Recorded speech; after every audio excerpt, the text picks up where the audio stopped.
હરે Krishna. Screen share છે અને મારો અવાજ બરાબર છે ને માતાજી? Voice clear? હા પ્રભુજી. ઓકે, તો સ્વાગત છે તમારા બધાનું લેવલ 2 એક્સપ્રેસ બેચ. આજે આપણે ચેપ્ટર 16 નો સેકન્ડ પાર્ટ લઈશું. ચાલુ કરતા પહેલા આપણે શ્રી શ્રી રાધા ગોવિંદ ઇસ્કોન બેંગલુરુ ઉડાઈ એમના બ્લેસિંગ્સ અને પછી મંગલાચરણ લઈશું. પછી આપણે આગળનું જે રેસિડ્યુઅલ પાર્ટ બાકી છે અને આપણે ચેપ્ટર 16 લઈશું. માતાજી લેવું છે તમારે મંગલાચરણ? લઈ લો, તમે કયો તો.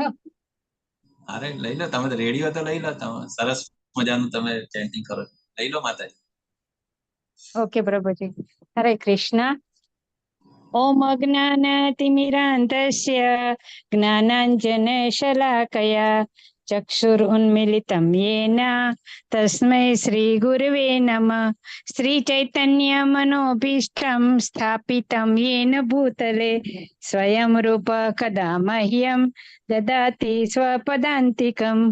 વંદેહં શ્રી ગુરો શ્રીયુતપદકમલં શ્રી ગુરૂन् વૈષ્ણવાંશ્ચ શ્રી રૂપમ સાગ્રજાતમ સહગણ રઘુનાથાન્વિતમ તમ સજીવમ સાદ્વૈતમ સાવધૂતમ પરિજન સહિતમ કૃષ્ણ ચૈતન્ય દેવ શ્રી રાધા કૃષ્ણ પાદાન સહગણ લલિતા શ્રી વિશાખાન્વિતાંશ્ચ. હે કૃષ્ણ કરુણા સિંધુ दीनबंधु जगतपते गोपेश गोपिका कांत राधा कांत नमोस्तुते. तप्त कांचन गौरांगी श्री राधे वृंदावनेश्वरी वृषभानो सुते देवी प्रणमामि हरिप्रिये. वाञ्छाकल्पतरुभ्यश्च कृपा सिन्धुभ्य एव च पतितानां पावनेभ्यो वैष्णवेभ्यो नमो नमः. नमः ओं विष्णुपादाय कृष्णप्रेष्ठाय भूतले श्रीमते भक्तिवेदांत स्वामिन् इति नामिने. नमस्ते सारस्वते देवे गौरवाणी प्रचारिणे निर्विशेषा शून्यवादी पाश्चात्य देशतारिणे. जय श्री कृष्ण चैतन्य प्रभु नित्यानंद श्री अद्वैत गदाधर श्रीवासादि गौर भक्त वृंद. हरे कृष्ण कृष्ण कृष्ण हरे हरे हरे राम राम राम हरे हरे.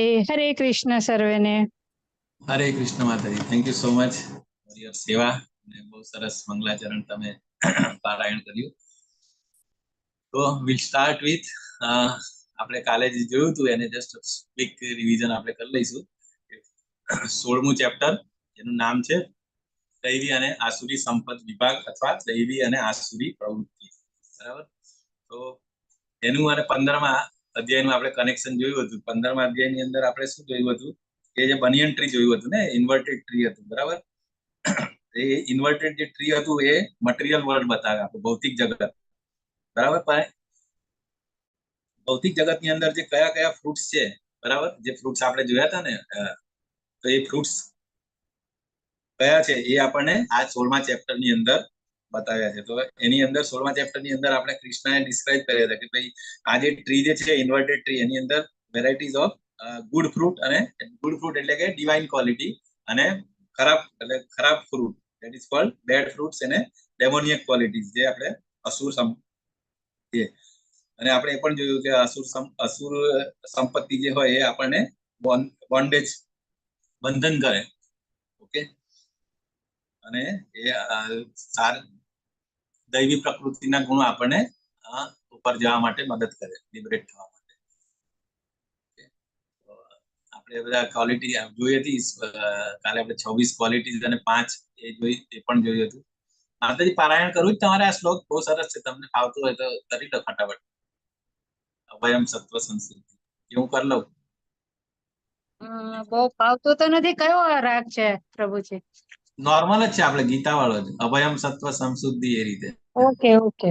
શ્રી ભગવાન વાચ અભયમ સત્વ સંશુદ્ધિ જ્ઞાન યોગ વ્યવસ્થિતિ દાનમ દમશ્ચ યજ્ઞશ્ચ સ્વાધ્યાયસ્તપ આર્જવમ અહિંસા સત્યમ ક્રોધ ત્યાગ શાંતિરપૈશુનમ દયા ભૂતેશ્વલો લોપ્ત્વમ માર્દવમ હીરચાપલમ તેજ ક્ષમા ધૃતિ શૌચમ દ્રોહો નાતિમાનિતા ભવંતી સંપદમ દૈવીમ બીજાતસ્ય ભારત. હરે કૃષ્ણ પ્રભુજી. હરે કૃષ્ણ. એક બે થોડું કરેક્શન હતું, અભિજાતસ્ય અને પેલું એકાદ વર્ડ થોડું હતું, બાકી ઓકે પરફેક્ટ છે, એમ તો વાંધો નહીં. તો આ જે 3 શ્લોક જે છે બેઝિકલી ભગવાને દૈવી સંપત્તિની જે ક્વોલિટીઝ છે એ ડિસ્ક્રાઇબ કરી છે. તો કાલે આપણે ડિટેલમાં જોયું હતું એટલે આપણે હમણાં જવું નથી, પણ છતાં શોર્ટમાં લેવું હોય તો આપણે લઈ શકીએ ટેબલનો ફોર્મમાં.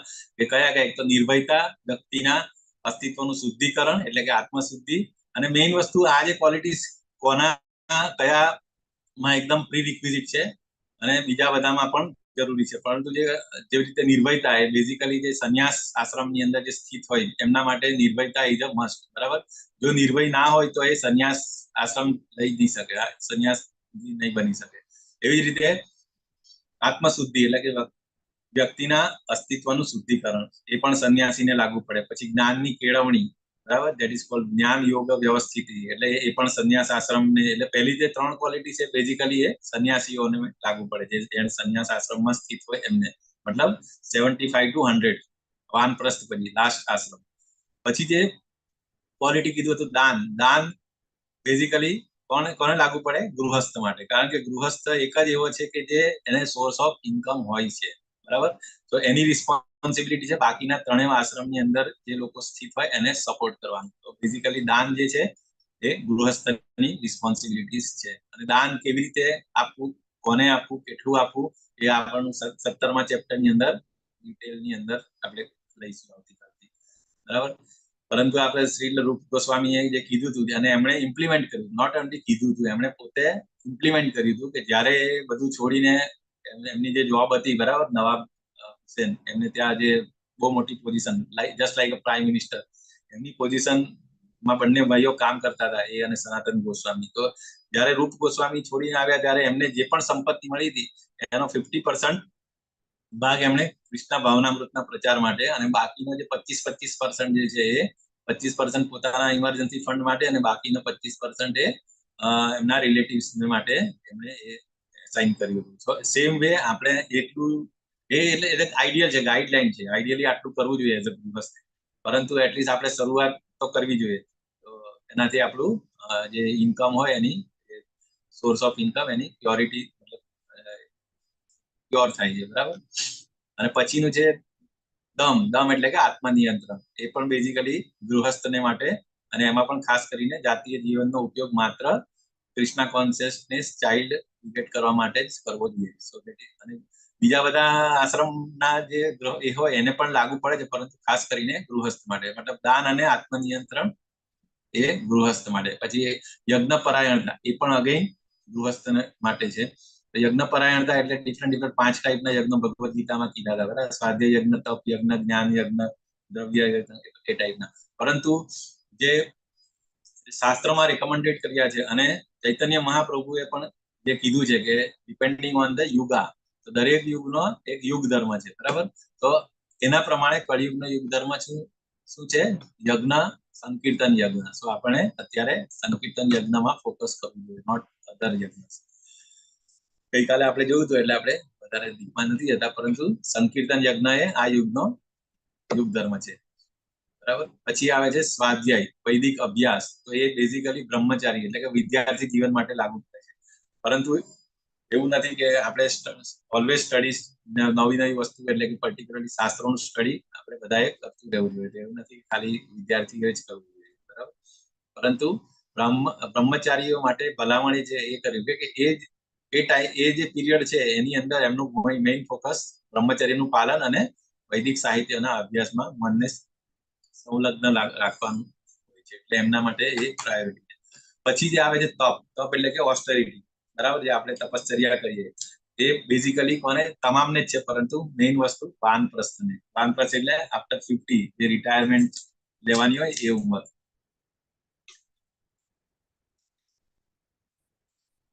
તો અહીંયા રેકમેન્ડ કર્યું છે કે વ્યક્તિએ લગભગ 50 વર્ષની ઉંમરના ઘરગથ્થુ જીવન પછી નિવૃત્ત થવું આવશ્યક છે. મતલબ સ્લોલી આપણે રિસ્પોન્સિબિલિટી ડેલિગેટ કરવી જોઈએ આપણા બાળકોને કે એને, અને પછી ધીમે ધીમે આપણે સ્પિરિચ્યુઅલ એટલે કે આધ્યાત્મિક વિકાસ માટે આપણે મેક્સિમમ ટાઈમ ફાળવવો જોઈએ. બરાબર. અને એની અંદર ઓસ્ટેરિટી કઈ આપણે આ વસ્તુ તો એક તો ક્લેરિટી આ છે કે ભાઈ 50 વર્ષ પછી આપણે આધ્યાત્મિકમાં ધીરે ધીરે વધારવું, તો એ કઈ રીતે વધારી શકીએ? તો એના માટે આજે તપશ્ચર્યા જે આપણે નેક્ટર ઓફ ઇન્સ્ટ્રક્શન ની અંદર છે ને, સ્ટાર્ટ ક્યાંથી કરવાની? વાચો વેગમ, મનસો વેગમ, જીવા વેગમ, દર્પસ્થ વેગમ.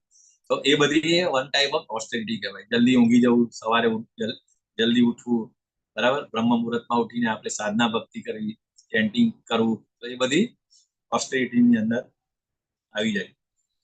એટલે શરીરનું તપ, મનનું તપ અને બધું વસ્તુ તપ બધા આપણે જોયા હતા, આવશે આજે. પછી આવે સરળતા એટલે કે આર્જવમ. એ પણ બધા ને લાગુ પડે છે. તો આપણે એકદમ સ્ટ્રેટ ફોરવર્ડ હોવા જોઈએ. પછી અહિંસા, અગેઇન અહિંસાનો અર્થ એટલે જીવાત્માના પ્રગતિશીલ જીવનની તપાસ ન કરવી, એટલે બીજાને ડિસ્ટર્બ નહીં કરવું જોઈએ, અને એમની સ્પિરિચ્યુઅલ લાઈફ માટે આત્મહત્યા એટલે એ તો કરવાનું જ કે નોનવેજ જે ખાતા હોય લોકો એ તો વર્જિત જ છે. એટલે એ પણ આમાં આવે, અજીવ હંસા પણ આવી જાય. પછી સત્ય આવે. સત્ય એટલે ઓલવેઝ ટ્રુથ હંમેશા એવું નહીં કે હા કોઈને સારું લાગે એટલે વિકૃત નહીં કરવું જોઈએ સત્યને, બરાબર, વ્યક્તિગત હિતો માટે એઝ ઇટ ઇઝ જે છે, જેવી રીતે ભગવદ્ ગીતાના ભાષ્યનો ખોટો અર્થઘટન જે આપણે ગઈકાલે જોયું હતું એ નહીં કરવું જોઈએ. અને વેદોને સમજવાની પ્રક્રિયા અધિકૃત ગુરુ પાસેથી સાંભળવી જોઈએ. પછી આવે અક્રોધ એટલે કે ક્રોધમાંથી મુક્ત. ઉશ્કેરણી હોય તો પણ સહિષ્ણુ બનવું જોઈએ, અને આપણે બને ત્યાં સુધી ક્રોધ ઉપર કંટ્રોલ રાખવાની કોશિશ કરવી જોઈએ. કારણ કે ક્રોધથી પછી આપણે સેકન્ડ ચેપ્ટરમાં જોયું હતું ભાઈ આ ફોલ ડાઉનનું પ્રોસેસની અંદર ક્રોધ is very important A part છે. તો ત્યાં સુધી આપણે નહીં જવું જોઈએ. પછી જે ત્યાગ, કે વસ્તુઓનો ઉપયોગ કેવી રીતે કરવો, કેટલો કરવો, અને ભગવાનની સેવામાં ઉપયોગ કરવો, સો એ ઓલસો છે, બરાબર. ત્યાગ, રિયલ ત્યાગ, યુક્ત વૈરાગ્ય છે ને. આપણે જે પણ ભગવાને આપ્યું છે, જે પણ રિસોર્સિસ, જે પણ ઇન્ટેલિજન્સ, એ બધું આપણે ત્યાગ કરવાની જરૂર નથી, પરંતુ એને કૃષ્ણ કોન્શિયસ કૃષ્ણની સેવામાં ઉપયોગ કરે તો એ યુક્ત વૈરાગ્ય કહેવાય. અધરવાઇઝ ફાલ્ગુ વૈરાગ્ય. એ પણ નેક્ટર ઓફ ડિવોશન ની અંદર શ્રીલા રૂપ ગોસ્વામીએ ડિટેલમાં આપણે સમજાવ્યું છે. પછી આપણે લોકોની અંદર ખામી શોધવા માટે અણગમો એટલે કે એ કામ નહીં કરવું જોઈએ, અપૈસનમ કહેવાય. ચોરને ચોર કહેવું ઠીક છે, પરંતુ એને બિનજરૂરી ખામી શોધવી નહીં અને સલાહ આપવી, આ બધી વસ્તુ. પછી તમામ જીવાત્માઓ પ્રત્યે દયા, અગેન 12મા અધ્યાયમાં પણ હતો, બરાબર, કે ડિવોટીઝ ની ક્વોલિટી અદ્વેષ્ટા સર્વભૂતાનામ, દયા રાખવી અને દ્વેષ નહીં કરવો. પછી લોભની સ્વતંત્રતા એટલે કે અલોલુપતમ, મતલબ લોભ નહીં રાખવો જોઈએ, બરાબર. અને સૌમ્યતા એટલે કે માર્દવમ, તમામ જીવાત્મા માટે મિત્રતા. લજ્જા એટલે કે ઘૃણા કોની કરવાની, જે પણ જે હોય ને એના વ્યક્તિની ઘૃણા નહીં કરવી, પરંતુ એમાં રહેલા દુર્ગુણની ઘૃણા કરવી, દેટ ઇઝ કોલ્ડ. પછી અચાપલમ, સ્થિર, ડિટર્મિન, નિષ્ફળતાઓને ધ્યાનમાં લીધા વિના પ્રયત્નોમાં ફેરાયેલા અને નિરાશ નથી થવાની, ધીરજ અને સંકલ્પ સાથે પ્રગતિ. તો આ બધાને લાગુ પડે છે. પછી પર્ટિક્યુલરલી ક્ષત્રિયો માટે કઈ ક્વોલિટી મસ્ટ છે એનું આપણે તેજ, ક્ષમા અને ધૃતિ, એ ત્રણ જે ક્વોલિટી છે બેઝિકલી ક્ષત્રિયો માટે હોવી જોઈએ. કારણ કે એને ત્યાં હિંસા કરવાની, જ્યાં જરૂર હોય ત્યાં કરવી જ જોઈએ, બરાબર. તો અને ભાઈ ક્ષમા પણ નાના ગુનાઓ માફ કરવું જોઈએ, બરાબર. અને પછી એ ધૃતિ એ અગેન ક્ષત્રિયો માટે કે મુશ્કેલ પરિસ્થિતિનો સામનો કરતી વખતે માનસિક તથા ભાવાત્મક તાકાત. પછી આગળની જે ક્વોલિટીઝ છે એ વૈશ્યો માટે છે. એક જે સ્વચ્છતા, પવિત્રતા, બેઝિકલી ઇન્ટરનલ અને એક્સટર્નલ, મન અને હૃદય એટલે આંતરિક સ્વસ્થ એ પવિત્રતા, અને બાહ્ય પવિત્રતા એટલે કે શરીર અને અન્ય લોકોના સાથેના વ્યવહાર, બરાબર. બેઝિકલી વૈશ્ય એટલે કે જે વેપારી બજાર એ છે વેપારી સમુદાય, એના માટે છે કે કાળા બજારી અને ખોટા વ્યવહારો નહીં કરવા. પછી ઈર્ષાથી સ્વતંત્રતા, અગેન બીજાથી ના, બરાબર, ઈર્ષા નહીં કરવી. અને સન્માનના જુસ્સાથી મુક્તિ, મતલબ આપણે નાતી માનીતા, મીન્સ બીજાને સન્માન આપવું જોઈએ, પરંતુ આપણે એક્સપેક્ટેશન, સન્માનની ભાવના રાખવી નહીં જોઈએ.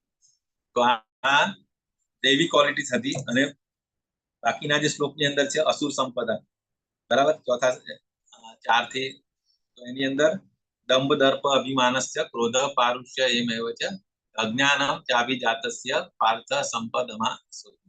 તો આ જે ક્વોલિટીઝ છે 5, જે આપણે ગઈકાલે પણ જોયું હતું, દંભ દર્પ અભિમાન, પછી ક્રોધ, કઠોરતા તથા અજ્ઞાન, એ આસુરી પ્રકૃતિ વાળાના ગુણ છે. આપણે હવે આગળ જોયું હતું કે બે જે પ્રકૃતિ છે એ જે દિવ્ય ગુણો જે છે બેઝિકલી સંપદા હોય, ભૌતિક પેલી સંપદા, સારી સંપદા, દૈવી સંપદા, તો એ આપણને મોક્ષ તરફ લઈ જાય છે. ધીરે ધીરે આપણે સત્વગુણ, રજોગુણ, તમોગુણ, સત્વગુણ થી સત્વગુણમાં, અને તેમાંથી પછી શુદ્ધ સત્વમાં લઈ જાય છે, બરાબર. એટલે આપણે બંધન, જયારે આસુરી ગુણો જે છે એને એ ઓલવેઝ આપણને બંધન કરતા રાખે છે ભૌતિક જગતની અંદર. પરંતુ અર્જુનને એ કોન્સોલેટ એ કરે છે ભગવાન કે ભાઈ તું ચિંતા નહીં કર, because you are in the દિવ્ય ગુણ સાથે જન્મેલો છે. તો અર્જુનને જે ડાઉટ હતો કે હું જો આ યુદ્ધ કરીશ, બરાબર, તો એને લીધે આ લોકોને જે આટલું જે બધાને મારીશ, એટલે એ ખરેખર મારી ડેમોનિયક ક્વોલિટીઝ કહેવાય કે નહીં, તો એ ભગવાને અહીંયા ક્લેરિટી કરી છે. આ બધી વસ્તુ આપણે જોયું છે. અને 2 પ્રકારના જીવો જોયા છે, એક દૈવી છે અને બીજા આસુરી છે, બરાબર છે. તો દૈવી ક્વોલિટીઝ આપણે ડિટેલ જોઈ, તો આસુરી પણ આપણે ગઈકાલે શરૂઆત તો કરી છે. હવે જે આસુરી એ લોકો મતલબ શું કરે છે ને શું નથી કરે એ લોકો જાણતા નથી, ડૂઝ એન્ડ ડોન્ટ્સ, એ પણ આપણે જોયું, બરાબર. અલ્ટિમેટલી આસુરી તત્વજ્ઞાન શું હોય કે વિશ્વ એ મિથ્યા છે અને તેમાં ભગવાનનું કોઈ કંટ્રોલ કે ભગવાનનું કોઈ નિયમ, ભગવાન જેવું કોઈ છે જ નથી, એમ જ માને લોકો આસુરી. એવું આપણે ઉદાહરણ લીધું છે રાવણ, કુંભકર્ણ અને હિરણ્યકશિપુ, હિરણ્યાક્ષ, એ લોકો એમ જ માનતા હતા કે હું જ ભગવાન છું, બધાએ મારી એ કરવી જોઈએ, બરાબર, પૂજા કરવી જોઈએ. સો ધેટ ઇઝ કોલ્ડ આસુરી તત્વજ્ઞાન. અને એ લોકો શું કે ભાઈ આ જગત કેવી રીતે ઉત્પન્ન થાય, તો કે ફક્ત જાતીય વાસનાથી અને ઈચ્છાથી ઉત્પન્ન થાય છે, અને એને કંટ્રોલ કરવા વાળું ભગવાન જેવું કોઈ તત્વ હોતું નથી, બરાબર. જે આવા નિષ્કર્ષો જે અનુસરે તો એ લોકો હું આત્મજ્ઞાન, રિયલ નોલેજ ગુમાવીને પછી એ લોકો શું કરતા હોય છે, જગતના વિનાશ માટેની એક્ટિવિટીની અંદર પરોવાયેલા હોય છે. સો ધેટ ઇઝ એ લોકોનું મેન્ટાલિટી આવી હોય છે. અને એ લોકો પછી આ 4 એક્ટિવિટીની અંદર રત હોય છે. કઈ કઈ તો કે ઇલિસિટ રિલેશનશિપ, ગેમ્બલિંગ, ઇન્ટોક્સિકેશન અને બીટ ઇટિંગ, જે આ જે 4 જે રેગ્યુલેટરી પ્રિન્સિપલ આપણા ઇસ્કોનની અંદર છે કે આ નહીં કરવાનું. જે આ નહીં કરતા હોય, જે આ લોકો જે કરતા હોય એ લોકો આસુરી, કારણ કે પછી આની અંદર જ ડૂબેલા રહે છે. અને તેઓ મોહગ્રસ્ત રહીને હંમેશા ક્ષણભંગુર વસ્તુઓ માટે અપવિત્ર કર્મોનું વ્રત લેતા હોય છે. આ બધા અપવિત્ર એક્ટિવિટીઝ છે, બરાબર, નોન પાયસ એક્ટિવિટીઝ. તો એની અંદર એ લોકો હોય છે. એ લોકોનું મેન થિંકિંગ એવું હોય છે કે ઇન્દ્રિય તૃપ્તિ એ જ માનવ સભ્યતાની મુખ્ય જરૂરિયાત છે, બરાબર. એ રીતે અંતકાળ સુધી અપાર ચિંતામાં રહે છે. અને આની અંદર જ એને સેટિસ્ફાય કરવા માટે પછી એ લોકો અનેક શોર્ટકટ્સ અને અનૈતિક સાધનો દ્વારા ધન સંગ્રહ પણ કરતા હોય છે. તો આ એક ક્યુમ્યુલેટિવ પ્રોસેસ છે. તમે મતલબ એક તમારામાં દુર્ગુણ આવે એટલે એને ફૂલફિલ કરવા માટે આપણે ખબર છે કે જે ટોક્સિક જે ડ્રગ્સ લેતા હોય તો એ લોકો કંઈ પણ કરતા હોય, ઇવન મર્ડર સુધી પહોંચી જતા હોય છે. અને સો બેસ્ટ વસ્તુ ઇન્ટોક્સિકેશન જ ના કરે તો ત્યાં સુધી આપણે જવાનો કોઈ ચાન્સ રહેતો નથી. સો તો ગઈકાલે આપણે અહીંયા સુધી જોયું હતું. તો આજે આપણે આનાથી આગળ 13 થી લઈને આગળના વિભાગો આપણે 13 થી, બરાબર. તો એ લોકો કેવી રીતે શું મતલબ એમનું થિંકિંગ પ્રોસેસ અને એમની એક્ટિવિટીઝ કેવી રીતે હોય છે આસુરી ડેમોનિયક લોકોની, તો એ આપણે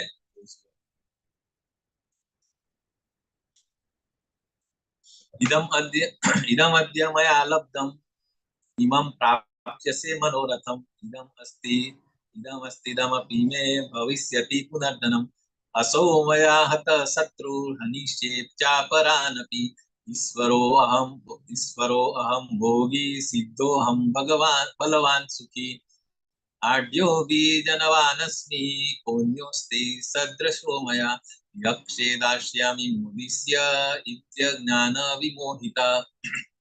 એના 3 શ્લોકનો મીનિંગ એ રીતે છે કે આસુરી મનુષ્યો શું વિચારે છે, એ લોકો એવું જ વિચારે છે કે આજે મારી પાસે આટલું ધન છે, મેં આટલું કલેક્શન, આટલું મારા પાસે અત્યારે બેંક બેલેન્સ છે, બરાબર, અને મારી યોજનાઓ દ્વારા હું એને વધારે ને વધારે ધન મેળવીશ. મેં અહીંયા ઇન્વેસ્ટ કર્યું છે, એની પ્રોપર્ટીની વેલ્યુ વધી જશે, શેર માર્કેટમાં આટલું ઇન્વેસ્ટમેન્ટ છે, એની વેલ્યુ આટલું આ છે. મતલબ એ ફક્ત ને ફક્ત ધન વિશે જ વિચારતો 24/7 સવારથી લઈને રાત સુધી. ધન કેવી રીતે કેટલું છે એને પછી કેવી રીતે વધારવું, એની યોજનાઓની અંદર જ એ રથ હોય છે હંમેશા. હાલમાં મારી પાસે આટલું છે અને ભવિષ્યમાં તે આટલું થઈને વધારે થશે, બરાબર. પછી બીજું આ થયું છે અને ઇકોનોમિક માટે પ્લાનિંગ કરતો રહે છે કે મારું ઇકોનોમિક ડેવલપમેન્ટ કેવી રીતે હજી વધારે એક ફેક્ટરી હોય તો 4 ફેક્ટરી કેમની થાય, એક કાર હોય તો 4 કેમની થાય, બરાબર, એના પ્લાનિંગમાં હોય છે. પછી બીજું એ વિચારે કે તે મતલબ બીજા લોકો પ્રત્યે કે આ મારો શત્રુ છે, એનો કોમ્પિટિટર. કારણ જ્યાં પૈસા હોય અને જ્યાં પ્રોપર્ટી હોય અને આ બધી વસ્તુ હોય તો પછી તરત એના માટે પછી આ ફિલિંગ આવી જાય કે કોઈ હડપી ના લે. ઇવન પોતાના કુટુંબીઓ જ કે ભાઈ આ મારું આટલું વસ્તુ છે તો કોઈ બીજા ક્લેમ ના કરે કે આપણને ખબર છે જે દુનિયા આજકાલ એ જ થતું હોય છે, બે ભાઈઓ વચ્ચે પણ પ્રોપર્ટી માટે કોર્ટ સુધી પહોંચી જતા હોય છે. તો શેમાં તો આ મારો શત્રુ છે અને મેં પછી એ રીતે વિચારે કે મેં આને મારી નાખ્યો છે અને બીજા બધા શત્રુઓને પણ મેં પતાવી દીધા છે, બરાબર. જે નોર્મલી આ કોમ્પિટિશન જગતની અંદર આ જ વસ્તુ હોય કે એઝ અ કોમ્પિટિટર ને આપણે કાં તો ખતમ કરી નાખવાના હોય, સામ દામ દંડ ભેદથી, એ રીતે એમાં પ્લાનિંગ થી લોકો કરતા હોય છે. બધી વસ્તુઓનો સ્વામી હું છું, બરાબર. આ બધી વસ્તુઓ જે મેં એક્વાયર કરી છે લાઈફ મારી પોતાની મહેનતથી, આ બધી વસ્તુઓ મારી છે એવું એ વિચારતો હોય છે, બરાબર છે. અને હું ભોગતા છું, આ બધી વસ્તુઓને ભોગતા બી પણ હું જ કરીશ. હું સિદ્ધ છું, મેં એચીવ કર્યું છે, બરાબર. કોઈ પણ સક્સેસ એચીવ કરી તો કે ભાઈ મેં આ એચીવ કર્યું છે, બરાબર. બધી જગ્યાએ મી અને માઇન જ હોય છે એનું થિંકિંગમાં. શક્તિશાળી અને સુખી હું જ છું, મારા જેવો કોઈ પાવરફુલ છે નહીં, બરાબર. મારી પાસે બધું છે, મની પાવર છે, પોલિટિકલ પાવર છે, એવરીથિંગ. તો એ રીતે આવું વિચારતો હોય. Muscle power, all power. હું સૌથી વધુ ધનવાન છું અને મારી આજુબાજુ વાળા કુળવાન સંબંધી છે. એટલે ધનવાન પણ છું અને કુળવાન બી છું. એટલે મારા જે એટલે એને ગર્વ આવી જાય છે સંપત્તિનો બી અને કુળનો પણ, ઐશ્વર્યનો, પછી નોલેજ, વોટેવર. કોઈ અન્ય મારા જેવા બળવાન કે સુખી નથી અને જે મારી પાસે છે એ બીજા પાસે નથી. અગેન ઈર્ષા, બરાબર. હું યજ્ઞો કરીશ. હવે આજે મારી પાસે છે તો એનાથી શું કરીશ? તો હું યજ્ઞો કરીશ. યજ્ઞો એટલે હું દાન કરીશ, હું આમ કરીશ, બરાબર. જે ખરેખર રેકમેન્ડેડ નહીં હોય તે પણ કરે, બરાબર. હું દાન આપે અને આ રીતે આનંદ પામીને ખુશ થતા હોય છે. આ પ્રમાણે આવા મનુષ્યો મોહમાં ફસાયેલા હોય છે. તો આ જે બધી વસ્તુઓ અને એક્ટિવિટી અને થિંકિંગ એ જે ડેમોનિયક એટલે કે આસુરી વ્યક્તિ, આસુરી ગુણો ધરાવતા વ્યક્તિઓ જે મોસ્ટલી આ ભૌતિક જગતની અંદર, કળિયુગની અંદર આપણે હોય છે, તે એમની કેરેક્ટર. જો આપણે જાતે નથી કરવાનું આની અંદર હું ક્યાં ફિટ થાઉં છું, બરાબર. મોરલેસ એટલીસ્ટ આપણે તો છે જ આની અંદર ફિટ થતા જ હોય છે, પણ આપણે ધીરે ધીરે એની અંદરથી હવે સારા ક્વોલિટીઝ, દૈવિક ક્વોલિટીઝ લાવીને આપણે એને ક્વોલિફાઈ કરવાની કોશિશ કરવી જોઈએ, બરાબર. તો આને એ સેમ વસ્તુને પિક્ચરલ ફોર્મની અંદર એ રીતે કીધું છે કે હું નિયંત્રક અને ભોગવનાર છું, બરાબર. આઈ એમ ધ કંટ્રોલર એન્ડ એન્જોયર. એક થિંકિંગ હોય છે. સેકન્ડ પછી હું સંપૂર્ણ અને શક્તિશાળી છું. I am perfect and all powerful. Same જે ભગવાનની ક્વોલિટીઝ છે એ વસ્તુ અહીંયા રહીને એવું વિચારે કે હા હું પણ આવું છું. અને એના માટે અહીંયા આવ્યો હતો ને ભક્તિ જગતમાં એન્જોય કરવા માટે, બરાબર. પણ એને ખબર નથી કે અહીંયા ગાડી 84 લાખ યોનિની અંદર ભટકી રહ્યો છે. Not actually happy or free. પછી મારા દુશ્મનો પરાજિત થાય છે અને હું ખુશ છું. એટલે આ રીતે અજ્ઞાનતાથી ભ્રમિત થઈને આસુરી વ્યક્તિઓ આ રીતે વિચારે છે, બરાબર. મગજની અંદર આ બધા વિચારો આવે, બરાબર. હું દરેક વસ્તુઓનો સ્વામી છું, હું ભોગવનાર છું, સંપૂર્ણ શક્તિશાળી અને ખુશ છું. હું સૌથી ધનિક છું, કુલીન છું, સંબંધીઓથી ઘેરાયેલો છું. હું મારો દુશ્મન છે અને મેં તેને મારી નાખ્યો છે અને આ બધા દુશ્મનો પણ માર્યા જશે. પછી બીજું શું કે હું ત્યાગ કરીશ, દાન કરીશ અને આનંદ કરીશ. અને આ રીતે મતલબ ટોટલ એમનું થિંકિંગ પ્રોસેસ આ રીતે હોય છે. પછી આગળ અનેક ચિત્ત વિભ્રાંતા મોહજાલ સમાવૃતા પ્રસક્તા કામ ભોગેશુ પતંતી નરકેશુ જૌ. તો પછી એનું રિઝલ્ટ શું થશે આ રીતે? તો આ પ્રમાણે વિવિધ ચિંતાઓથી ઉદ્વિગ્ન થયેલા, એટલે ખબર આ જે માણસ સક્સેસફુલ હોય એને રાતોની ઊંઘ બી આવતી નથી, એના માટે સ્લીપિંગ પિલ્સ લેવી પડે એને, બરાબર. Even market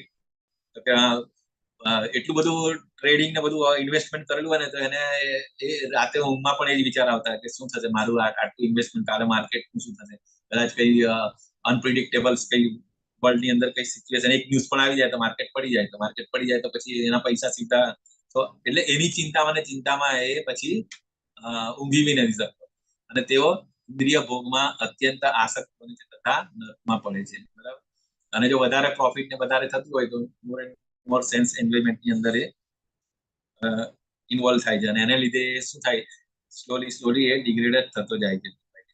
destination of the demonic people ultimately શું, એનું ડેસ્ટિનેશન નર્ક, બરાબર. પછી એનું નેચર કેવું હોય તો એટલે અત્યારે 16માં એટલે એ જ કહી છે આસુરી કાર્યના પરિણામો શું હોય તો કે મોહજાળ અને ભ્રમજાળ, જે રીતે માછલી ફસાયેલી હોય ને એવી રીતે, બરાબર. અલ્ટિમેટલી ગોઈંગ ટુ નર્ક. 17મો શ્લોક એવું કહે છે કે આત્મસંભવિતા સ્તબ્ધા ધનમાન મદાન્વિતા યજંતે નામ યજ્ઞસ્તે દંભેના અવિધિપૂર્વકમ. પોતાને જ શ્રેષ્ઠ માનનારા, બરાબર, એટલે આઈ એમ ધ પરફેક્ટ, શ્રેષ્ઠ, બરાબર. સદા ઉદ્ધત રહેનાર, ધન સંપત્તિ તથા મિથ્યાભિમાનથી મોહગ્રસ્ત થયેલા લોકો કોઈ વિધિ વિધાનનું પાલન કર્યા વગર કેટલીક વખત નામ માત્ર માટે બહુ ગર્વથી યજ્ઞ કરે છે. એટલે અમુક મોટા મોટા યજ્ઞો કરતા હોય ને, અમુક મોટા મોટા પોલિટિશિયનો હોય કે ઇવન નોર્મલ બી કે સમાજની અંદર બતાવવા માટે બેઝિકલી કે ભાઈ એના માટે મોટા મોટા યજ્ઞ, નવચંડી યજ્ઞ, આ યજ્ઞ, તે બધું અરેન્જ કરીને બહુ બધા લોકોને બોલાવીને પોતાના સંબંધીઓ, એટલે મતલબ બેઝિકલી એ શોમેનશીપ જ કરતા હોય છે. ઇન શોર્ટ એ ગર્વથી યજ્ઞ કરે છે, બરાબર. અને બતાવે છે લોકોને આજે હું આટલો દાની છું અને આટલો સ્પિરિચ્યુઅલ પણ છું એ રીતે, પરંતુ એની પાછળ એનું કાં તો પછી ઇન્ટેન્શન બીજું હોય, બરાબર, કે ભાઈ મે બી ઇન ફ્યુચર પ્લાનિંગ હોય કે એને કઈ ઇલેક્શનમાં ઉભું રહેવું હોય, અથવા તો લોકો મતલબ ઇન્ટેન્શન સી અલ્ટિમેટલી એનો ઇન્ટેન્શન આ કોઈ પણ એક્ટિવિટી કરે ને કેવી રીતે એને મોનિટરી બેનિફિટ થાય એના માટે એનું પ્લાનિંગ હોય છે, બરાબર. જેવી રીતે હિરણ્યકશિપુ અને રાવણનું એક્ઝામ્પલ લઈએ તો એમણે કેટલા વર્ષો સુધી તપશ્ચર્યા કરી હતી, તો તપશ્ચર્યા કર્યા પછી જે એનો એમ શું હતો કે એને સુપ્રીમ બનવું હતું અને બધું મતલબ ભોગવવું હતું, ઠીક છે. તો સેમ વસ્તુ રિપ્રેઝેન્ટેટિવ જ છે રાવણ અને હિરણ્યકશિપુ. હિરણ્યકશિપુ એટલે શું, હિરણ્ય અને કશિપુ. હિરણ્ય મતલબ ગોલ્ડ અને કશિપુ મતલબ સોફ્ટવેર. આ બે જ એમના લાઈફનો ગોલ હોય, દેટ ઇઝ કોલ્ડ અસુર. અને એના માટે એ લોકો ઓસ્ટેરિટી, વોટ એવર ઇટ, બધું જે કરતા હોય અલ્ટિમેટલી એના માટે જ કરતા હોય કે મને વધારેમાં વધારે પાવર મળે અને વધારેમાં વધારે હું આ બધી ભૌતિક વસ્તુઓનું એક્સપ્લોઇટેશન કરી શકું. ઓકે, તો એમનું નેચર બેઝિકલી આ નેચર બતાવે છે, બરાબર. તો આસુરી વ્યક્તિનો દંભી સ્વભાવ અને ઉપદેશ, એટલે એ જ બતાવે કે અવિવેકી અને અસંતુષ્ટ હોવાને કારણે તેઓ સંપત્તિ તથા ખોટી પ્રતિષ્ઠાથી ભ્રમિત થાય છે, બરાબર. અને પછી આ ધીરે ધીરે એમ થાય છે કે તેઓ કોઈ પણ વિધિ વિધાનોનું પાલન કર્યા વગર અભિમાનથી નામ તેમજ નામ માટે જ ત્યાગ આપે છે. આપણે ખબર છે કે આગળ 17મા ચેપ્ટરમાં પણ છે કઈ રીતે કે આપણે શું કરવું જોઈએ, દાન કેવી રીતે આપવું જોઈએ, કોને આપવું જોઈએ, કે એની જગ્યાએ એ લોકો શાસ્ત્રનો એમ અસુર છે એટલે એ લોકો શાસ્ત્રોથી તો દૂર દૂર સુધી છે, અધરવાઇઝ તો એમને શાસ્ત્રોનું નોલેજ નથી, બરાબર. અને એનો પછી એટલે એ લોકો પોતાના એના માટે જ એ આપે છે, બરાબર, પોતાના એન્જોયમેન્ટ માટે અને પોતાના એના માટે વિધાઉટ એની ગુરુ સાધુ શાસ્ત્ર કે કોઈને ગાઈડન્સ લીધા વગર જ એ પોતાને જ્યાં બેનિફિટ થતો હોય તે. તેમના દંભિક ધાર્મિક પાલન તેમને બચાવી શકતા નથી. તો આ બધી વસ્તુ તમે ગમે એટલું હોય, ઇવન આપણે સેમ અગેન એક્ઝામ્પલ એ જ દઈએ કે ભાઈ હિરણ્યકશિપુએ આટલા વર્ષો તપશ્ચર્યા કરી, બરાબર. મોસ્ટલી એને ઇમોર્ટલ જેવું વરદાનથી બ્રહ્માજી પાસેથી લઈ લીધું હતું, પરંતુ તો પણ ભગવાન તો ભગવાન જ છે, બરાબર. અને પછી જેવું એને એ વરદાન મળી ગયા પછી એની જે બિહેવિયર હતું બધાને ત્રાહિમામ પોકારી લાગતા હતા, બરાબર. બધા ડેમીગોડ્સ ઇન્ક્લુડિંગ ઇન્દ્ર, બરાબર, અને બીજા બધા વાયુ વરુણ એની ઈચ્છા વગર કશું નહીં થાય. એ કે વરસાદ પડવાનો વરસાદ પડે, મતલબ એવરીબડી વોઝ અંડર કંટ્રોલ. પણ છતાં પણ આટલું બધું વસ્તુ હતું છતાં બી એને કેટલા ટાઈમ ભોગવ્યું? મેક્સિમમ મે બી, કારણ એને એ તપશ્ચર્યા કરીને આવ્યો, બરાબર. એને જે વરદાન મેળવીને આવ્યો પછી તરત જ પ્રહલાદ મહારાજનો જન્મ થયો હતો. અને પ્રહલાદની ઉંમર 5 વર્ષની હતી. અને આપણે ખબર કે 5 વર્ષની ઉંમરમાં એને ફાઇનલી જયારે એને ચેલેન્જ કર્યું કે તારે નારાયણ ક્યાં છે, તો પછી ત્યાં પછી નરસિંહ ભગવાન પ્રકટ થાય છે અને એ હિરણ્યકશિપુનો અંત કરે છે. તો ઇન શોર્ટ 5 કે 6 વર્ષ મેક્સિમમ આપણે પકડી લો. જે આટલું બધું ઓપ્યુલન્સ હતું, આટલું બધું એની પાસે બધી જાતનું હતું, મતલબ વી કેન સે સેન્સી બધું, મતલબ ભોગવવાનું અઢળક વસ્તુ હતી, છતાં પણ ખાલી 5 વર્ષની અંદર એનું મૃત્યુ અલ્ટિમેટલી થાય છે. અને જે પ્રહલાદ મહારાજે ખાલી 5 જ વર્ષ વૂંબની અંદર હતા, માતાના કયાધુ માતાના પેટમાં હતા, ત્યારે એ નારદ મુનિના એસોસિએશનની અંદર, એટલે 5 જ વર્ષ, અને આપણે 1 વર્ષ બતાવ્યું, 6 વર્ષની અંદર એને બધું જ અચીવ કર્યું.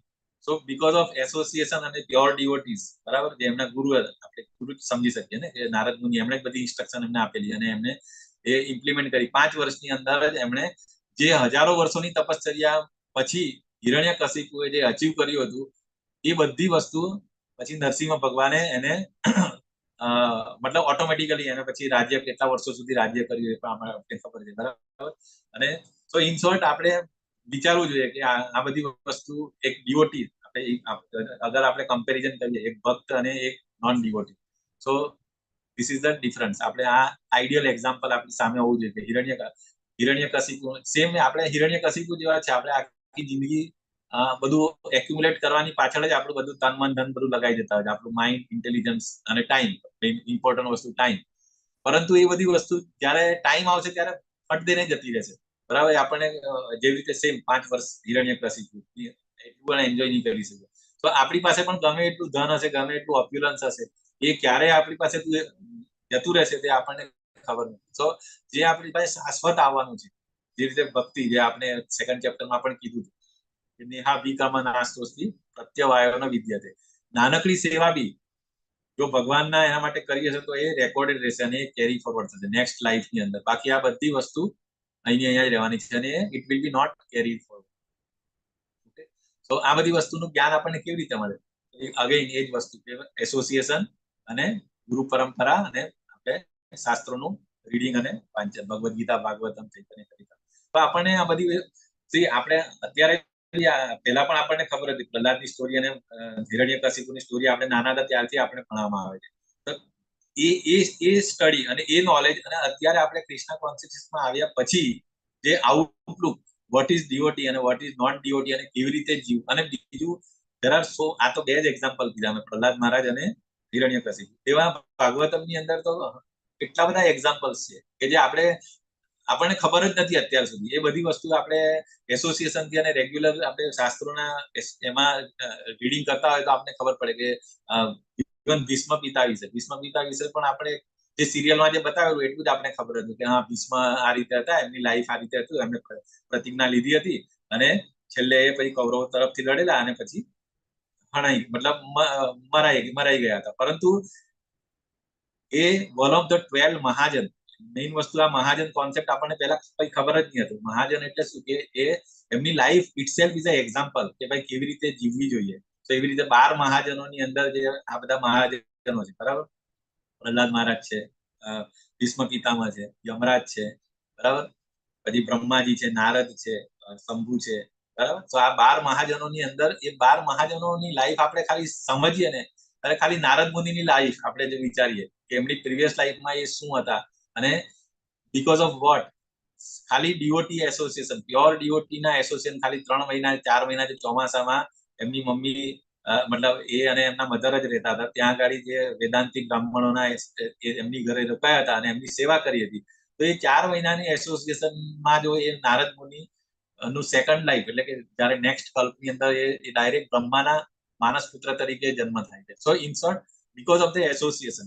તો સેમ તો આ બધી વસ્તુ આપણને કોઈ બી વસ્તુનું એટ્રેક્શન ક્યારે થાય કે જો આપણે એના વિશે જાણીએ તો થાય. આપણને એમ થાય કે હા આપણે ભગવદ્ ગીતા ખબર હોવી જોઈએ. પહેલા તો આપણે માનતા હા મને તો ખબર છે ભગવદ્ ગીતામાં શું છે 18 અધ્યાય છે આમ છે તેમ છે. પરંતુ એ પણ આપણો ફોલ્સ ઈગો છે કે હા આઈ નો એવરીથિંગ મને બધું ખબર છે. પરંતુ ખરેખર આપણો ડિવોટી તરીકે આપણો એટીટ્યુડ એવો કે મને કઈ જ ખબર નથી. આઈ એમ મોસ્ટ ફોલન સોલ. તો આ જયારે એટીટ્યુડ આવે ને ત્યારે જ તમારી અંદર આ બધી વસ્તુ જ્ઞાન ધીરે ધીરે પ્રગટ થતું હોય અને તો જ તમે જ્ઞાન લેવાની કોશિશ કરો. તો આપણે અહીંયા આગળ એ જ ડિસ્કસ કરતા હતા કે બરાબર કેવી રીતે આસુરી વ્યક્તિનો સ્વભાવ હોય છે અને એની with comparison with the devotee એમાં કેટલો ફરક હોય છે. આગળ અહંકારમ બલમ દર્પમ કામમ ક્રોધમ ચ સંશ્રિતા મમાત્મા પરદેહેસુ પ્રદ્વિસંતોષ્ય અભ્યસૂયકા. અભ્યસૂયકા અગેન બ્લાસ્ફેમ અને એનવીએસ બે ઇમ્પોર્ટન્ટ વર્ડ બરાબર અહીંયા ઘડી ભગવાનનું એનવીએસ નહીં હોવું જોઈએ અને બ્લાસ્ફેમ ના હોવું જોઈએ અને બિવલ્ડર. આ વસ્તુ એ છે કે મિથ્યા અહંકાર બળ દર્પ કામ અને ક્રોધથી મોહિત થઈને આસુરી મનુષ્ય પોતાના શરીરમાં તથા બીજાઓના શરીરમાં સ્થિત પૂર્ણ પુરુષોત્તમ પરમેશ્વરની હિંસા કરે છે તથા વાસ્તવિક ધર્મની નિંદા કરતા હોય છે. તો ઇવન આપણે સવારે મંગળા આરતી પછી જે આપણે 10 ઓફેન્સીસ જે આપણે બોલતા હોય છે ને એની અંદર પણ વન ઓફ ધ ઓફેન્સીસ આ છે બરાબર કે શાસ્ત્રોની અને અથવા તો શાસ્ત્રોને જે સપોર્ટ કરતા હોય સ્ક્રિપ્ચર્સ એની નિંદા નહીં કરવી જોઈએ. So that is also one of the offence, great offence. એનાથી આપણી ભક્તિ થાય. તો આ આસુર લોકો શું કરતા હોય તો એ વાસ્તવિક ધર્મની નિંદા કરતા હોય છે. અને બીજું પૂર્ણ પુરુષોત્તમ પરમેશ્વર આપણે ખબર છે કે દરેક જીવની અંદર આત્માને સાથે પરમાત્મા છે. દરેક જીવની અંદર પરમાત્મા હોય છે. તો એ લોકો બેઝિકલી આસુર લોકો શું બીજાને તકલીફ આપવાનું જ કામ કરતા હોય છે. કઈ રીતે? ફિઝિકલી બોડી માઇન્ડ અને વર્ડ્સ બરાબર. આ એક્ઝામ્પલ જે ચિત્રની અંદર જે છે બરાબર આ શિશુપાલ અને કૃષ્ણ ભગવાન એ આપણને ઇન્સિડન્ટ ખબર છે કે એકદમ એનવીએસ હતો બરાબર શિશુપાલ ઓલવેઝ. અને જયારે આ યજ્ઞ કરે એમાં મેઇન જે ગેસ્ટની ભૂમિકા એમને નોમિનેટ કૃષ્ણ ભગવાનને કરે છે. ત્યારે આને મજા નથી આવતી અને એકદમ બધે બેડ વર્ડ્સ કહે છે કૃષ્ણ ભગવાન માટે બરાબર. એટલે પહેલેથી તો જયારે એમની લાઈફની સ્ટોરી પણ આપને ખબર છે કે ભગવાને કમિટમેન્ટ કરેલું હતું એની મમ્મીને કે ભાઈ 100 ગુના સુધી હું માફ કરીશ, 100 ની ઉપર જાય તો પછી મને કિલ કરી નાખીશ. તો આ શિશુપાલ પણ બહુ સ્માર્ટ હતો કે 100 ગુના એક સાથે નતો કરતો. પણ આ વખતે જયારે આ એપિસોડ વખતે એને બધી જે બ્લાસ્ફેમ કરતા હતા બધી ભગવાનને બેડ વર્ડ્સ કહેતો હતો તો 100 સુધી ભગવાને કશું નહીં કર્યું. જેવું 100 ની ઉપર ગયું તો સુદર્શન ચક્રથી એને એ કરી નાખ્યું. તો સો ઇન શોર્ટ એટલે પરમેશ્વરની ઈર્ષા કરે અને આ બરાબર. તો આ રીતે એમની એક્ટિવિટીઝ આવી હોય છે ડેમોનિયક લોકોની. આમાં એક્ઝામ્પલ શિશુપાલનું અગેન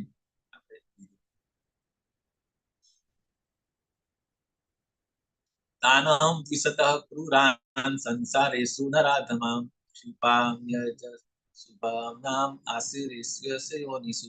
અનુવાદમાં એ રીતે કહે છે કે જે લોકો ઈર્ષાળુ તથા ક્રૂર બરાબર. ઈર્ષાળુ અગેન એનવીએસ અને ક્રૂર. ક્રૂર એટલે કે એકદમ ક્રૂર હોય તે મતલબ એની અંદર દયા જેવું કશું નહીં. અને નરાધમ નરોની અંદર અધમ નરની અંદર અધમ એટલે એમની એક્ટિવિટીઝ એવી હોય નરાધમ એક્ટિવિટીઝ.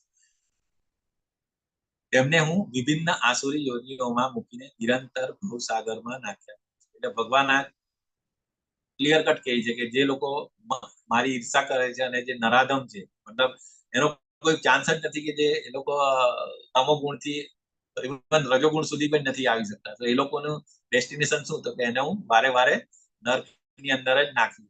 નર્કમાં પછી મતલબ એના ઉપર આવવાના કોઈ ચાન્સ નથી.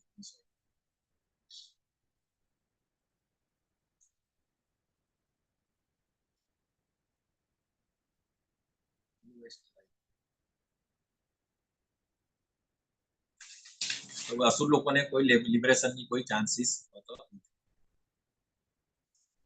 આસુરી યોની માપન નામ મૂઢા જન્મની મામ પ્રાપ્યેવ કૌંતેય તતો યાન્તિ અધમામ ગતિ. તો હે કુંતી પુત્ર, આવા મનુષ્ય આસુરી યોનિમાં વારંવાર જન્મ ગ્રહણ કરીને ક્યારેય મારા સુધી પહોંચી શકતા નથી. તેઓ ક્રમશઃ અત્યંત અધમ જીવનની ગતિને પામે છે.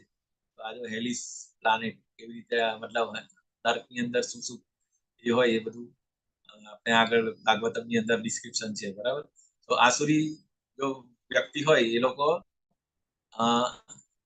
અગેન બર્થ આફ્ટર બર્થ એ ઓલવેઝ આ રીતે ભગવાને આગળના શ્લોકમાં જે રીતે કીધું કે એમને હું ક્યારેય લિબરેટ કરવાની કોઈ કોશિશ નથી કરતા અને ઓલવેઝ એ અધમ જીવનની ગતિ પામતા હોય છે.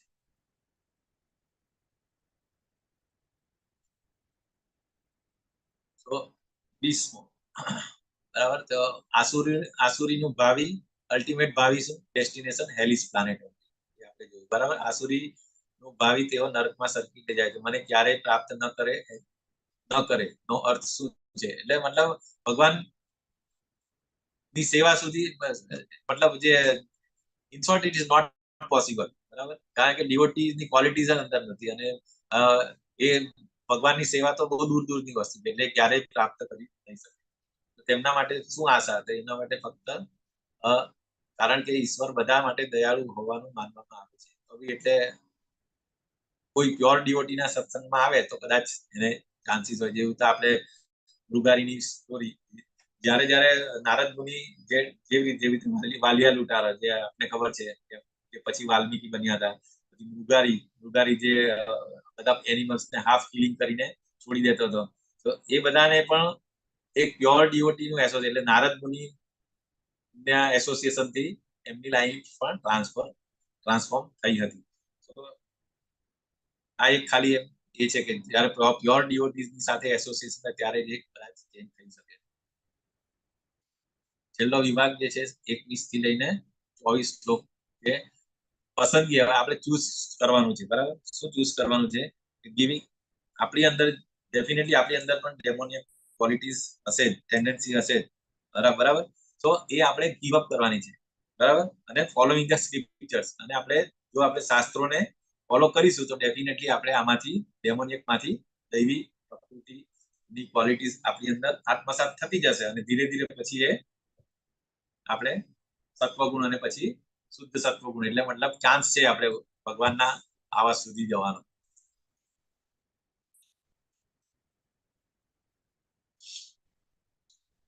તો 3 ગેટ્સ ઓફ નર્ક એના વિશે હવે આવશે કે ત્રિવિધમ નરકસ્યદમ દ્વારમ નાશન આત્મના નાશ કરનારા 3 દ્વારો છે, બરાબર. કામ, ક્રોધ તથા લોભ, એટલે એના માટે એને ત્યજવાનું કે અનુવાદમાં એ છે કે નરકના 3 દ્વાર છે. કયા કયા? કામ, ક્રોધ અને લોભ. દરેક સાણા મનુષ્ય તેમનો ત્યાગ કરવો જોઈએ, કારણ કે તેમનાથી આત્માનું પતન થાય છે. એટલે આત્મા એટલે કે સોલ ને ડિગ્રેડ કરવાનું કામ આ 3 રસ્તાઓ છે. 3 માંથી કોઈ પણ એક ઇનફ છે, બરાબર. આપણે જો અજામિલ નું એક્ઝામ્પલ લઈએ તો ખાલી ફક્ત એને ખાલી હી વોઝ અ પ્યોર બ્રાહ્મણ હતો, બરાબર. તે બ્રાહ્મણ હતો પ્યોર, અને બધું જંગલમાં શેના માટે ગયો હતો? ફૂલ લેવા માટે ગયો હતો. તો એને ખાલી થોડા ટાઈમ માટે ઓકે ચાલો મને તો કઈ થાય નહીં, જસ્ટ જોઈ લેવા દે, જસ્ટ હેવ અ ગ્લાન્સ કે આ અવાજ શેનો છે, શું છે, કોણ છે. તો એ ખાલી થોડી 2 ક્ષણની ખાલી એને જોયું અને પછી એના માઇન્ડમાં કન્ટિન્યુઅસ પછી એ જ વિચારો અને ધીરે ધીરે પછી એની લાઈફ આખી લાઈફ આપણે જોયું છે, ડિટેલની અંદર આવે, ભાગવતની અંદર આવે એમ છે સ્ટોરી. તો ખાલી એક નાનકડી ઈચ્છા કે લેટ મી સી, બરાબર. એના મને કઈ થાય નહીં, હું તો પ્યોર છું, હું તો ડિવોટી છું. પણ ના, એવું નથી. એક નાનકડી મિસ્ટેક પણ ફોલ ડાઉન નું કારણ બની શકે. તો એ આજે અજામિલનું એક એક્ઝામ્પલ એનું વન ઓફ ધ, બરાબર. તો આ 3 રસ્તા, એક એટલે કામ, પછી ક્રોધ કરવો. એ પણ આપણે આ ક્રોધ, આ જે સેકન્ડ એક્ઝામ્પલ ક્રોધ માટેનું એક્ઝામ્પલ લેતા હોય લેવલ 1 માં પણ, કે અમરીશ મહારાજ જે 11 નું એ કરે પારાયણ કરવાનું હોય છે અને એ વખતે જ આવે છે આપણા દુર્વાસા મુનિ વિથ એના ડિવોટીઝ, બરાબર, એના એસોસિએટની સાથે. અને પછી અંબરીશ મહારાજે ખાલી એ નિર્જલા એકાદશી કરી દીધો, એ બી કન્સલ્ટ કરીને બ્રાહ્મણો અને એમના ઋષિઓને કન્સલ્ટ કરી એમને કીધું કે ઓકે તમે પાણી તો પી શકો, એનાથી તમે કઈ ગેસ્ટનું અપમાન નહીં કરી શકો અને તમારું 11નું પારાયણ બી થઈ જશે. તો આ રીતે ખાલી એમણે પાણી લીધું, ઉટલો લીધો હતો, પણ છતાં બી પછી એ દુર્વાસા મુનિ એના પર ગુસ્સે થઈને એકદમ અસુર ઉત્પન્ન કરે છે એમના વાળમાંથી, બરાબર, અને એને કે મારી નાખ. મતલબ એક નહીં જેવી મિસ્ટેક, ખરેખર તો મિસ્ટેક હતી છતાં પણ એક ક્રોધને લીધે એ એવું કામ કરેલું હતું કે એ રાક્ષસને મારવા માટે રાક્ષસને પેદા કર્યો કે અંબરીશ મહારાજે મારું ઇન્સલ્ટ કર્યું તો એને પતાવી દે.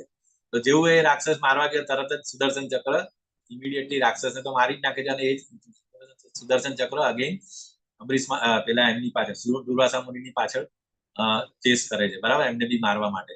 તો આપણને ખબર છે કે એ બધી જગ્યાએ ગયો, શિવજી પાસે ગયો, બ્રહ્માજી પાસે ગયો, પણ નો વન હેઝ ટેકન શેલ્ટર, કોઈ એમને આશરો નહીં આપ્યો. છેલ્લે નારાયણ પાસે ગયો, ભગવાન નારાયણે બી કીધું કે ના, હું તો ભક્તો અહમ ભક્ત વત્સલ, એટલે શું કહેવાય વર્ડ, મતલબ હું તો ભક્તોનો આધીન છું. તો જો તારે બચવું હોય તો ઓનલી કોણ તને બચાવી શકે? અંબરીશ મહારાજ. અને છેલ્લે પછી અગેઇન બધી જગ્યાએ જઈને છેલ્લે અંબરીશ મહારાજ પાસે આવે છે અને અંબરીશ મહારાજ એને માફ કરે છે. તો બેઝિકલી ક્રોધ આપણને ક્યાંથી ક્યાં લઈ જાય છે એનું એક એક્ઝામ્પલ આ છે, બરાબર, અંબરીશ મહારાજ અને દુર્વાસા મુનિનું એક્ઝામ્પલ કે અનનેસેસરીલી ભક્ત વત્સલ કહેવાય પ્રભુજી, ભક્ત વત્સલ. ભક્ત વત્સલ જ કહેવાય કે ભક્ત પરાધીન માતાજી. એટલે હું ભક્તને અંડરમાં છે, મતલબ કંટ્રોલ્ડ બાય ભક્ત, એ રીતે ભક્ત વત્સલ તો છે જ, તો ધેટ ઇઝ ઓલસો, બટ આ કે ને કે અહમ ભક્ત પરાધીન, એટલે ભક્તને પરાધીન છે. તને જો માફી જોઈતી હોય તો તું અંબરીશ મહારાજ પાસે જ જઈ શકે, હું પણ તને એ નહીં કરી શકું. હા, ભક્ત પરાધીન, બરાબર ને? એટલે ભક્ત વત્સલ તો એ છે કે તો, અને લોભ એટલે અગેન ગ્રીડીનેસ કે આ ભેગું આ એક્વાયર કરલું, આ કરલું, આ મારું. તો આ ત્રણે બેઝિકલી એ નર્કના દ્વાર છે અને એનાથી સાણા માણસે દૂર રહેવું જોઈએ અથવા એનો ત્યાગ કરવો જોઈએ. એતે વિમુક્તે કૌંતેય તમો દ્વારે સ્થિતિમ નરે આચારત્યત્મન શ્રેયસ્તતો યાતિ પરામ ગતિ. હે કુંતી પુત્ર, જે મનુષ્ય આ નરકના 3 દ્વારોથી બચી ગયેલો હોય છે તે ક્યાં જાય છે? તે આત્મ સાક્ષાત્કાર માટે કલ્યાણકારી કાર્ય કરે છે અને પછી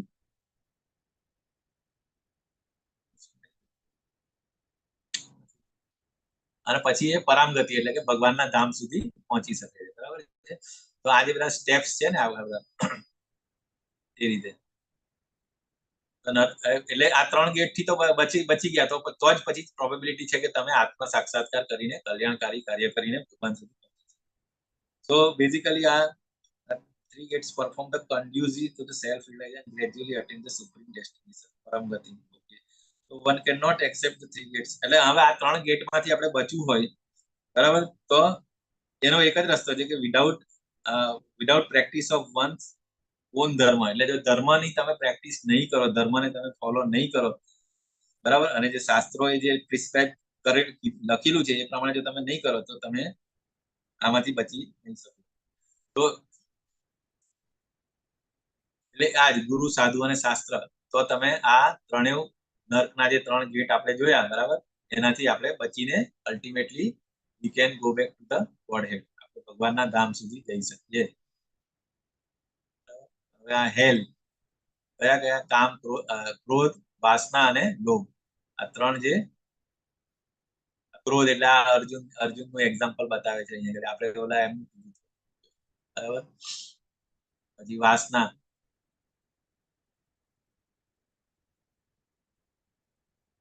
અને ક્રોધ અને લોભ, આ ત્રણેય નર્કના 3 દ્વારો છે. યહ શાસ્ત્ર વિધિ ઉત્સુજ્ય વર્તતે કામકારતઃ ન સ સિદ્ધિમ અવાપ્નોતિ ન સુખમ ન પરામ ગતિમ. બરાબર, તો રિઝલ્ટ ઓફ ધ ડિસરિગાર્ડિંગ સ્ક્રિપ્ચર, જો આપણે આનું જે સ્ક્રિપ્ચર્સ ની જે ઇન્સ્ટ્રક્શન છે અને આપણે ગુરુ, સાધુ અને શાસ્ત્રની ઇન્સ્ટ્રક્શનને ફોલો નહીં કરીએ અને સ્ક્રિપ્ચર્સ પ્રમાણે કામ નહીં કરીએ તો એનું રિઝલ્ટ શું થશે? એને આપણે, એનું રિઝલ્ટ એ કે જે મનુષ્ય શાસ્ત્રોના આદેશોની અવહેલના કરે છે અને પોતાની ધૂનમાં આવે તેમ મનસ્વી વર્તન કરે છે, તે નથી સિદ્ધિ પામતો, કે નથી સુખ પામતો, કે નથી પરમ ગતિ પામતો. સો ચેન્ટિંગ અને સાધના ભક્તિ જો આપણે કરતા રહીશું તો આપણે અલ્ટિમેટલી આપણે શું કરીશું? શાસ્ત્રના આદેશોનું પાલન કરીએ છીએ, અને પાલન કરીએ તો પછી એ ડેફિનેટલી આપણે ભગવાનની ધામમાં જઈ શકીએ. Otherwise this is our destination. પરમ ગતિ પામી નહીં શકીએ. તસ્માત શાસ્ત્ર પ્રમાણમ તે કાર્ય વ્યવસ્થિતો જ્ઞાત્વા શાસ્ત્રમ વિધાનોક્તમ કર્મ કર્તુમ નાર્હસી. તેથી મનુષ્ય શાસ્ત્રના નિયમનો પરથી સમજવું જોઈએ કે કર્તવ્ય શું છે અને શું કર્તવ્ય નથી. ડૂઝ અને don'ts it is black and white. મતલબ આપણું જે કોન્સ્ટિટ્યુશન, આપણે શું કરવું જોઈએ, શું નહીં કરવું જોઈએ, બરાબર, શાસ્ત્રના નોલેજ થી આપણે ક્લિયર થાય. આવા નિયમો અને નિયંત્રણો જાણીને મનુષ્ય કેવી રીતે કર્મ કરવું જોઈએ કે જેથી ક્રમે ક્રમે ઉન્નતિ પામી શકે. સો આપણને શાસ્ત્રો આપણને ઇન શોર્ટ બધું જ શીખવાડે છે. શાસ્ત્ર જે કહે ને, શાસ્ત્ર આપણી માતા છે અને ગુરુ સ્પિરિચ્યુઅલ માસ્ટર આપણા પિતા છે. સો એ બેનું જો ગાઈડન્સ હોય, તેવી રીતે અહીંયા આગળ ગુરુ, બરાબર, સાંદીપની ઋષિ અને બલરામજી, કૃષ્ણ અને બલરામજી સાંદીપની ઋષિ હતા, બરાબર. ભગવાન હોવા છતાં બી એ પોતે બી ગુરુને એક્સેપ્ટ કરે છે. સેમ વે રામજી, બરાબર, વિશ્વામિત્ર અને વશિષ્ઠ ઋષિ, બરાબર, એમના ગુરુ હોય છે.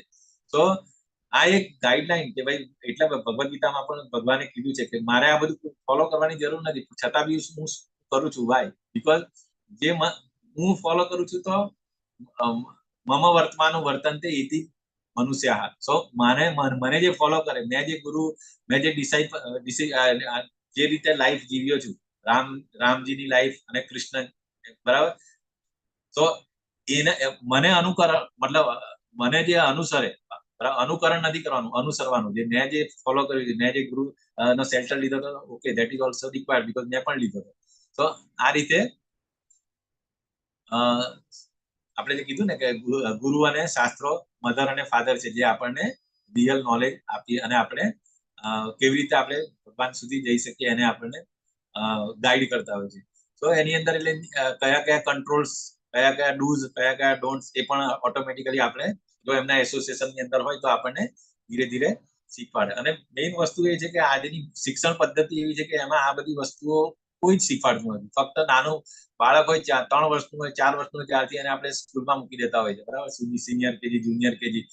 આપણે ખાલી એ વિચારે કે હા, મારો છોકરો ઇંગ્લિશ બોલતા થઈ જાય, ભાઈ મારા છોકરાને સારામાં સારું સારી સ્કૂલમાં એડમિશન મળે, પછી સારી કોલેજમાં એડમિશન મળે અને સારી પત્ની મળે. તો આપણે આપણું પ્લાનિંગ આ રીતે જ હોય છે, પરંતુ આપણી લાઈફની અંદર પ્રાયોરિટીઝ બિલકુલ આપણે આપતા નથી કે શાસ્ત્રોનું નોલેજ એને ક્યાં આગળ મળશે. તો એના માટે એવી કોઈ જગ્યાએ, તો મેઇન વસ્તુ આપણે એઝ અ પેરેન્ટ આપણને જ કઈ ખબર નહીં હોય, તો આપણને જ ખબર નહીં હોય તો પછી આપણે આપણા છોકરાને શું આપી શકીએ? એટલે મસ્ટ આપણી પ્રાયોરિટી પહેલા આપણે ઇમ્પ્લિમેન્ટ કરીએ અને પછી આપણને ખબર પડીએ તો પછી આપણે એને છોકરાઓને ગાઈડ કરી શકીએ કે ના, શાસ્ત્રોનું શું ઇમ્પોર્ટન્સ શું છે, રામાયણ, મહાભારત, ભગવદ ગીતા શું છે, બરાબર, જે ભગવાનના અવતારો શું છે, કૃષ્ણ ભગવાનની શું પોઝિશન છે, બરાબર, અને ડેમિગોડ શું છે, આ બધી વસ્તુ આપણને ખબર હોય તો પછી આપણે આપણા બાળકોને ડાયરેક્ટ આપી શકીએ, અથવા તો આપણે એટલીસ્ટ એને ગાઈડ કરીએ કે ના, તું આ જગ્યાએ જા, બરાબર, તું ઇસ્કોનમાં આની અંદર જા તો ડેફિનેટલી તને કંઈક નોલેજ મળશે. ડીઓટીના એસોસિએશનની અંદર સંકીર્તનમાં જ્યારે પણ ફેસ ટુ ફેસ જ્યારે કોંગ્રીગેશન હોય ટેમ્પલમાં, એટલીસ્ટ ચલો 6 મહિને 15 દિવસ કે જ્યારે પણ ટાઈમ હોય ત્યારે એને ટેમ્પલમાં લઈ જાય તો એ જોઈ અને પછી ધીરે ધીરે એને ડેફિનેટલી ઇન્ક્લિનેશન થાય જ. પરંતુ આપણે જ જો નહીં જતા હોય, આપણે જ વીકેન્ડમાં આપણે ફરવા જતા રહેતા હોય, આપણે મૂવી જોવા જતા રહેતા હોય, તો પછી બાળકો બી પછી જ શીખે આપણે. તો ધીસ ઇઝ અ મસ્ટ. તો અલ્ટિમેટલી એન્ડ ધ ચેપ્ટર 16. આપણે 3 વિભાગો જોઈ લીધા, દૈવી અને આસુરી ગુણો, પછી આસુરી પ્રકૃતિ અને બેઝિકલી વિકલ્પ લાસ્ટ. આપણી પાસે 2 ઓપ્શન છે, કાં તો આપણે આ જ ડિમોનિયક ક્વોલિટીમાં જ રહીએ, અથવા તો પછી આપણે આપણી જાતને શું સાચું છે એને આપણે જાણ્યા પછી ઇમ્પ્લિમેન્ટેશન પાર્ટ, સો એ આપણે ડિસાઈડ કરવાનું હોય છે. So I think I cover this chapter. Still કોઈને કઈ પોઈન્ટ એડ કરવા હોય તો રિયલાઇઝેશન કે કઈ તમારું અનુભવ શેર કરવો હોય તો યુ કેન. હરે કૃષ્ણ.